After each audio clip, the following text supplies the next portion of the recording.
Bonsoir. Eh bien ce soir, ça sera du football. Du football avec déjà une cérémonie qui est attendue, celle du Ballon d'Or, le Haddef, le buteur. Elle aura lieu le 16. Et d'ailleurs, ce soir, en exclusivité, nous avons le trophée, ce fameux Ballon d'Or qui sera décerné ce 16 décembre. Et puis on parlera également de l'actualité footballistique avec le championnat de Ligue 1 qui reprend le championnat de Ligue 1 ce week-end avec des matchs ô combien importants. Un match, notamment, on va retenir l'attention parce que c'est âprement disputé, c'est le Harash qui affronte l'entente de Sétif. Et pour parler de Harash avec nous, Hamza Itouamer. Bonsoir. Bonsoir, merci d'avoir répondu à l'invitation. Avec vous, on va parler de cette équipe de Harash qui étonne de saison en saison. Et pour m'accompagner, Jamal Rachdi de la PS. Bonsoir. Et Falid Aït Saada du buteur avec le ballon d'or qui s'est rapproché de Jamal Rachdi. Ouais. C'est un ballon convoité. La cérémonie du ballon d'or, les joueurs l'attendent avec impatience. Ouais. Quand je dis la cérémonie, de savoir qui va le remporter. Oui, bien sûr. C'est toujours intéressant de savoir qui va gagner le trophée, donc on attend ça avec impatience. condition sine qua non pour gagner le trophée, passer par l'équipe nationale. Ouais. Passage obligé. Oui, tout à fait.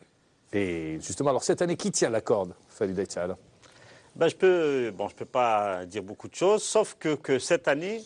Les nominés, déjà, on peut Oui, connaître les nominés. Alors, les nominés, c'est Saïd Belkalam, c'est Safir Taider, Sofiane Farouli, Yassine Brahimi, Soudani, Slimani. Islam Slimani et Hilal Soudani, les 6 nominés. Et cette année, c'est vraiment serré. Le vote n'est pas terminé, mais je peux vous assurer que ça sera... Le vote se terminera quand? Samedi. Ce samedi. Samedi. Le ballon d'or, on le connaîtra. Le lauréat. Le lauréat, c'est le jour de la cérémonie. Le jour. Ah, vous ne donnez pas avant? Ah oui, on bien attend. sûr. Quand même. Ah, je pensais, mais il va y avoir des fuites. Il y a toujours des fuites. il y a toujours des Ce sera un fuites. secret de polichinelle. Non, Ouais. parce que ça sera en direct à la télévision algérienne, donc quand même, pour au moins, par respect pour suspense. les téléspectateurs, voilà, on va préserver le suspense jusqu'à la fin. D'accord.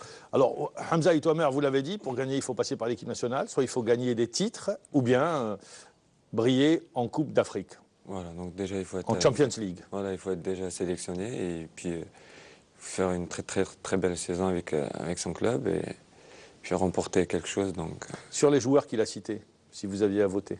moi, Les je dirais- capitaines d'équipe, vous n'êtes pas capitaine d'équipe. Non, c'est... Les capitaines d'équipe votent. Ouais. Si vous aviez à voter, Moi, je dirais Slimani Slimani en premier. en premier, deuxième c'est Soudanais, troisième c'est Belkalem. Vous avez donné une photographie, voilà d'ailleurs ça le fait sourire, il a donné une photographie de la course qui a lieu actuellement pour la première Non, j'ai place. souri pour autre chose, Ouais. parce que... Il a choisi 3 locaux. Hamza voilà, c'est un joueur local, donc Il a choisi privilégie 3 les locaux, joueurs hein. formés en Algérie, Ouais. et c'est de bonne guerre. Parce que même les joueurs locaux, ils disent, voilà, oui, on a notre place dans le football algérien, on aspire à être nominé, à gagner enfin ce titre, pourquoi pas. Mais nous, c'est-à-dire l'objectif, quand c'était assigné, quand on a lancé ce trophée en 2001, c'est de créer une émulation entre les joueurs, de pousser les joueurs locaux à se surpasser pour être au même niveau que les joueurs en Europe. Il y a eu 3 occasions où des locaux ont remporté le Ballon d'Or. C'était en Ziri, 2003, 2004, Amour. 2005. Ammar Amour, Moussa Saïb et Bilal Ziri. On espère que ça va encore revenir.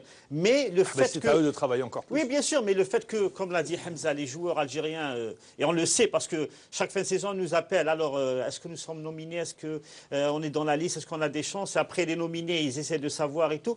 Donc, l'objectif sur ce point a été atteint en espérant que ça va contribuer peut-être à élever le niveau du football algérien. Farid, Maintenant, le problème, c'est qu'il faut le considérer comme... Parce que moi, j'ai aucun doute que ça va être Slimani cette année, même si le suspense dure ou perdure. Comme La l'a presse dit également notre ami. vote.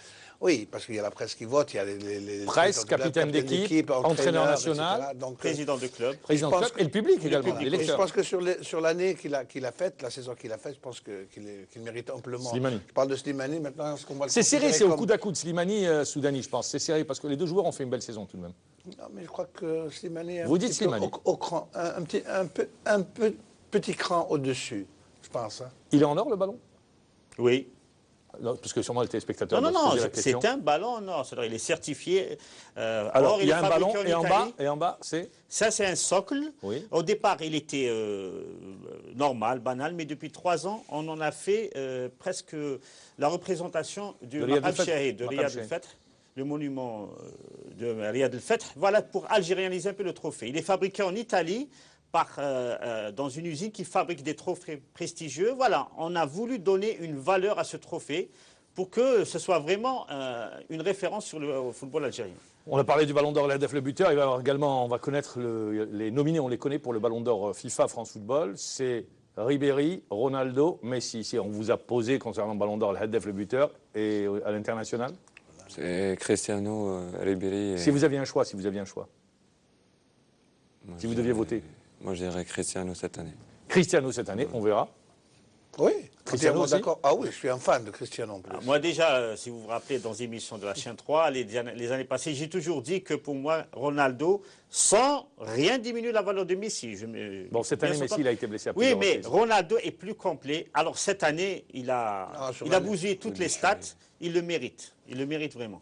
Eh bien voilà, on attendra pour savoir. De toute façon, on connaît les nominés. Ça sera dans les tout prochains jours. Pour El Haddef, le buteur également, dans les tout prochains jours. On a la chance d'avoir le trophée aujourd'hui.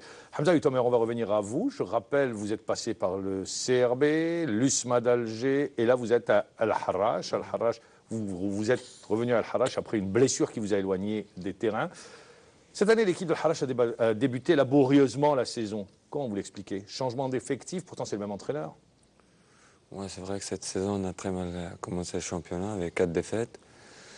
Bon, je pense que... Et récemment une élimination en coupe, mais ça peut arriver Ouais, contre après, l'Elba. on s'est rattrapé un petit peu. Donc, et là, je vois que bon, on a gardé le même effectif, les mêmes joueurs, le même entraîneur. Donc, on n'a pas de problème de stabilité. Mais je pense que cette saison, on a eu quelques soucis sur le... Sur le plan financier. Ouais, sur le plan financier. Ce qui Ça perturbe les joueurs? Bien sûr que ça perturbe parce que on est des salariés, on est des employés, donc et chacun de nous attend à chaque fin du mois qu'il soit payé, et quand c'est pas le cas, donc Ça fait longtemps que vous n'avez pas été payé? Puisqu'on y est, on vous pose la question. là ça va, là on est à 5 mois, donc on a 5 bossé mois, ça 5 va mois, non, ils nous ont donné 2 mois, donc le club nous doit 3 mois de salaire. Et par exemple, un joueur à la Mali, votre coéquipier, ses prestations sont bien loin de celles de la saison dernière. Ouais, c'est vrai, Amine, l'année passée, il avait fait une très belle saison. Cette année, comme à l'image du club, on avait très mal commencé le championnat. Donc, et après, il s'est blessé, donc il a eu quelques soucis physiques. Donc, et là, il reprend. J'espère qu'il va revenir à... C'est tout le mal qu'on lui souhaite. À travers ce que dit Hamza, c'est intéressant parce que ça pose le problème sur le plan social, les problèmes que rencontrent les joueurs. Oui, mais moi je pense que chaque travailleur mérite salaire. Ça c'est sûr. On est là, on travaille, on est des salariés. Donc à la fin du mois, tout le monde attend pratiquement son Mais on salaire voit, pour vivre. comme il le dit si bien Hamza Hutomer, ça influe sur le, Naturellement que le ça comportement influe. du joueur. Vous voyez, les joueurs se sacrifient. Pratiquement toute la semaine, ils sont en train de suer. Le jour du match, il y a les critiques de la presse, il y a les critiques des supporters. Quand ils gagnent, il n'y a pas de toute une critique. pression. Oui, il y a toute une pression, etc. Et en fin de compte, à la fin du mois, vous ne voyez même pas votre salaire arriver. Ça diminue complètement des potentialités du joueur, de ses capacités psychologiques surtout. Parce que sur le plan physique, il est là, il répond. Une situation vécue par beaucoup de clubs, à l'exception d'un ou deux. Oui, bon, c'est une situation récurrente. Alors surtout Al-Harrach, qui est un peu le parent pauvre du football algérois. C'est un club qui ne bénéficie pas souvent de subventions, qui est un peu, voilà, il est entre guillemets un peu méprisé.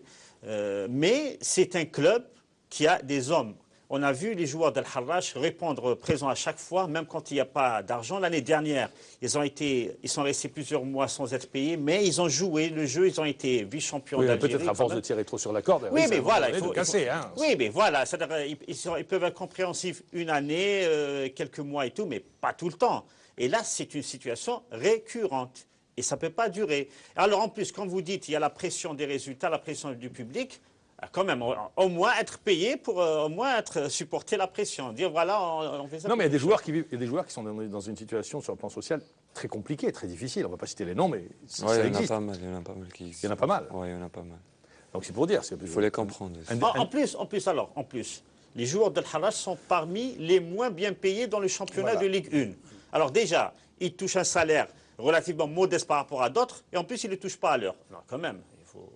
Alors, est-ce que je me demande avec quel état d'esprit on peut penser à aller jouer une Champions League africaine dans ces conditions. C'est la question que j'avais posée. J'ai l'habitude de vous trouver. Mais c'est très bien. Alors, la question est posée. Comment préparer? Vous avez par exemple un match important qui vous attend contre l'Entente de Sétif. Comment préparer un tel match quand déjà, bon, sur un plan mental, vous n'êtes pas au mieux? Quand je dis vous, je parle du groupe. Ouais, c'est normal.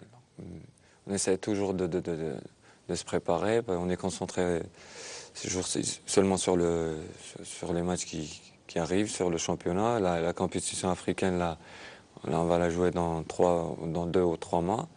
Donc, ce qui nous intéresse maintenant, c'est de rester concentré malgré les soucis et les problèmes qu'on... Vous arrivez à vous entraîner? Oui, oui. L'ambiance à l'entraînement, elle est lourde un peu? Elle est lourde un petit peu, ouais. Notamment après la défaite contre l'Alba, elle doit être encore plus lourde. Surtout la défaite de la Coupe, donc ça nous a un petit peu cassé. Ça a laissé des traces? Ouais, ça a laissé un petit peu des traces parce que là, on voulait tellement gagner ce match. C'était très important pour nous, vu que dans le championnat,